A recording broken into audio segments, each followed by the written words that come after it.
Projan Media TV yonna gy'osinziira tukwebaza okubanga ku mukutu kw'oli.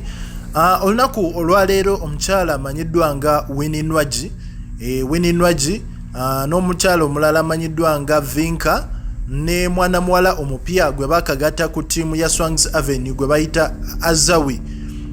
Bano bavuddeyo ne basobola okubanga bawaddeyo obusawo bw'omuceere kilo 7.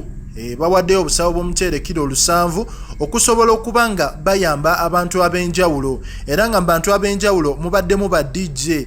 Ne bagamba ba DJ bambi embeera ejja kubanga embeera yeebayisa bubi olw'ensonga nti baali bamanyira kukolera mu mabaala nga buli ekiro lwakoze lwe bamusasula, lwatakoze abatagenda sasulwa. So ne basobola okubanga babawaayo obusawo 7 obw'omuceere okusobola okubanga bubabeezaabeezaawo. Ekikolwa kye twebazizza nnyo kye baakoze. Swangs Avenue big up, tubebaza okubanga mudduukiridde ba DJ n'abantu abalala okubanga mubayamba. Yes, Projan Media TV, commentinga, subscribinga, osobole okubanga ofuna latest updates.